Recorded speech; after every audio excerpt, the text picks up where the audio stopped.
Islam dengan NIM 2510101001. Di sini saya akan menjelaskan tugas karya ilmiah, struktur karya ilmiah.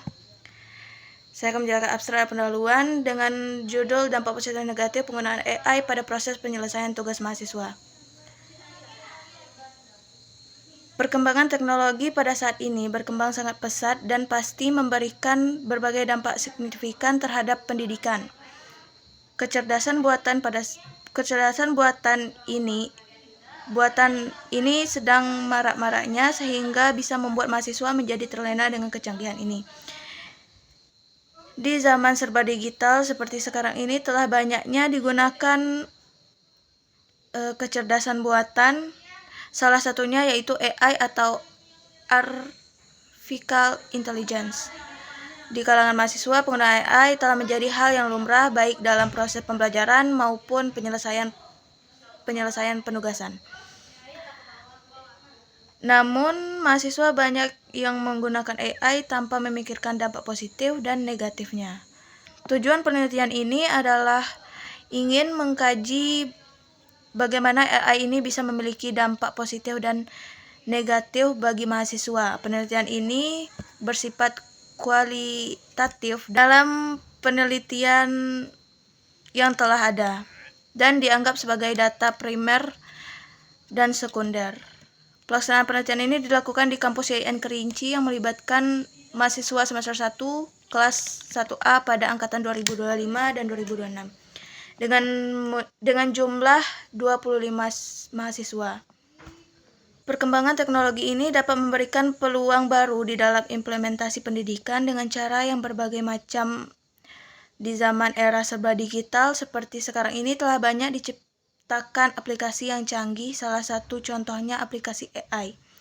AI atau Artificial Intelligence atau kecerdasan buatan ini merupakan cabang ilmu komputer yang berfokus pada pengembangan sistem dan yang memungkinkan mesin atau komputer untuk meniru kemampuan manusia seperti berpikir, belajar, memecah masalah, dan membuat keputusan. AI dikembangkan melalui algoritma yang dapat memproses data dan membuat keputusan. AI dikembangkan melalui algoritma yang dapat memproses data, belajar dari data tersebut, dan mengambil keputusan tanpa melibatkan manusia secara langsung. Kata AI dirancang agar dapat bekerja secara otomatis untuk membantu pekerjaan manusia. Aplikasi AI ini terbagi menjadi beberapa jenis seperti Narrow AI dan General AI.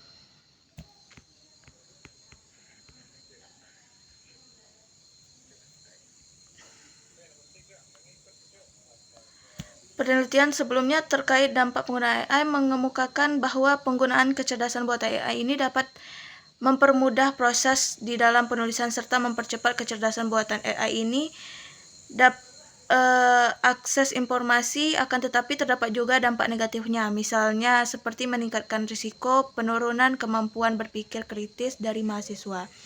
Di samping itu juga berpotensi pelanggaran etika akademik. Penelitian lainnya pernah dilakukan oleh Luqman et AI 2023 dengan penelitian berjudul Problematik Penggunaan AI untuk Pembelajaran di Kalangan Mahasiswa. Dari penelitian ini menunjukkan bahwa penggunaan kecerdasan buatan menimbulkan berbagai permasalahan, di antaranya menurunkan kemampuan berpikir kritis mahasiswa serta hambatan dalam keterampilan individu mahasiswa. Mungkin itu saja jadi penjelasan dari saya. Saya tutup dengan Assalamualaikum warahmatullahi wabarakatuh. Assalamualaikum warahmatullahi wabarakatuh.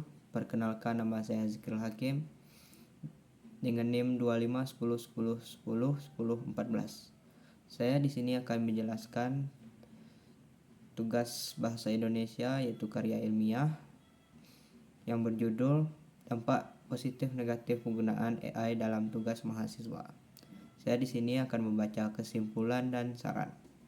Baiklah, kesimpulan. Berdasarkan hasil penelitian ini, penggunaan dan pemanfaatan kecerdasan buatan AI dalam dunia perkuliahan punya dua sisi dampak yang signifikan. Di satu sisi, kecerdasan buatan bisa memberikan kemudahan kemudian efisien, serta akses informasi yang sangat cepat, serta dapat mendukung mahasiswa untuk menyelesaikan tugas akademik mereka. Akan tetapi, di sisi lain, dependensi yang berlebih pada kecerdasan buatan bisa membawa dampak yang negatif untuk kemampuan berpikir kritis dan kreativitas mahasiswa.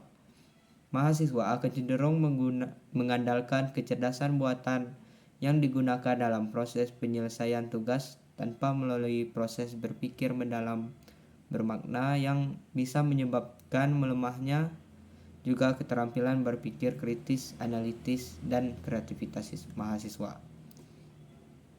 Penelitian ini berkontribusi di dunia perkuliahan dengan bisa memberikan batasan-batasan yang jelas terhadap penggunaan kecerdasan buatan AI di dalam pembelajaran.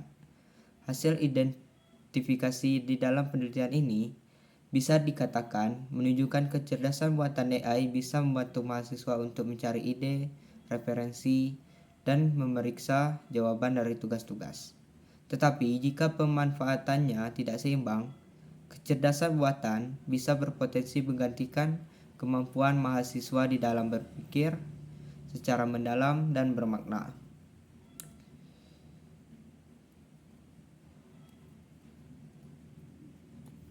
Oleh karena itu, maka diperlukan strategi-strategi untuk menyeimbangkan penggunaan kecerdasan buatan dengan pengembangan keterampilan-keterampilan intelektual, misalnya melalui pembelajaran yang mendorong eksplorasi ide, analisis mendalam, dan kreativitas mahasiswa. Dengan pendekatan-pendekatan ini, mahasiswa diharapkan bisa memanfaatkan kecerdasan buatan sebagai alat bantu yang bisa mendukung tanpa harus mengorbankan kemampuan esensial yang bisa dibutuhkan dalam kehidupan akademik dan profesional. Baiklah, sarannya yaitu untuk pemerintah dan regulator diperlukan regulasi dan kebijakan yang jelas mengenai pengembangan dan penggunaan AI, terutama terhadap perlindungan data-data pribadi dan standar etika untuk memastikan penggunaan AI yang aman. Dan juga untuk institut pendidikan dan peneliti disarankan untuk mengembangkan kurikulum dan program pelatihan yang mempersiapkan sumber daya manusia dengan keterampilan yang dibutuhkan di era serba digital seperti sekarang ini. Baik bagi masyarakat umum, penting untuk meningkatkan kesadaran dan pemahaman tentang cara kerja AI, baik manfaat maupun resikonya, untuk menghindari ketergantungan berlebihan dan memastikan penggunaan teknologi yang bijak. Baiklah, hanya itu yang dapat saya sampaikan. Assalamualaikum warahmatullahi wabarakatuh. Assalamualaikum warahmatullahi wabarakatuh. Perkenalkan, nama saya Libri, NIM 2510101025. Saya akan membuat sebuah video yang berjudul Metode Penelitian Hasil dan Pembahasan.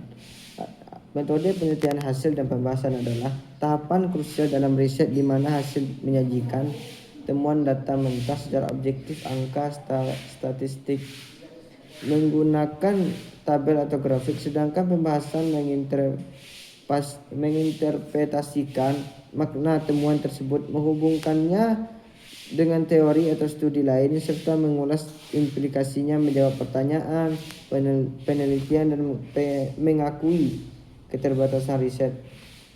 Pembahasan adalah diskusi kritis atau data di bagian hasil, tidak hanya mengulanginya, melainkan menjelaskan apa artinya dan mengapa demikian, seringkali menggunakannya teknik komparasi, analisis dan sintesis data. Bagian hasil 1, bagian hasil result, fokusnya adalah penyajian data secara lugas dan tanpa interpretasi mendalam. Penyajian data tampilkan data yang diperoleh dari eksperimen, survei, atau observasi. Visualisasi, gunakan tabel, grafik, atau diagram agar data mudah dipahami. Temuan utama, paparkan temuan kunci secara jelas dan ringkasan, seringkali diawali dengan angka-angka atau deskriptif. 2. Bagian pembahasan atau discussion, Fokusnya adalah analisis, interpretasi, dan diskusi dari hasil yang telah disajikan. Itu ada terdapat interpretasi hasil, hubungkan dengan teori literatur, jawab pertanyaan penelitian, implikasi keterbatasan penelitian. Perbedaan kunci hasil yaitu ada hasil pembahasan, metode pembahasan, komparasi, analisasi, sintesis. Mungkin ini saja yang dapat saya sampaikan. Lebih dan kurang maaf. Wassalamualaikum warahmatullahi wabarakatuh. Assalamualaikum warahmatullahi wabarakatuh. Perkenalkan, nama saya Fania Syaputri dari Prodi Hukum Keluarga Islam dengan NIM 2510101002. Di sini saya akan menjelaskan bagian-bagian dalam struktur karya ilmiah yang dimana judulnya itu dampak positif negatif penggunaan AI dalam proses penyelesaian penugasan mahasiswa. Yang dimana bagian saya yang pertama ada daftar pustaka.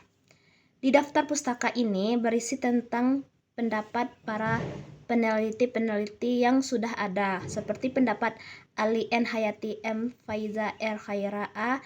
tahun 2023, Azara F. A. Nathaniel tahun 2023, Baskara F.R. tahun 2023, Bon M. Butin K. Pendelier S. tahun 2020, Dian Rahmawati tahun 2023, Demanoga U tahun 2022, Farman I 2022, Febrian S. Zakir S tahun 2023, Gultom EMB Simanjuta H tahun 2024, Harahap YN dan Siswadi S tahun 2024, Hasibuan SY tahun 2024, Kirana MD Asbari M tahun 2024, Kisnoka Fatmawati N Rizky Yani R Kurniasari S tahun 2023, Lukman L Agustian R 2023, Mujminin MA Kevin M tahun 2024, Emin Nawati tahun 2023, Nur Lailah tahun 2022, Natma Fathiro Cahyono tahun 2023, Naila I Atmoko A Dewi RSI tahun 2023, Noviati W tahun 2022, Nelly Rahati N tahun 2024, Oktavia DH tahun 2024, Pasaribu NF Tanjung DS tahun 2022.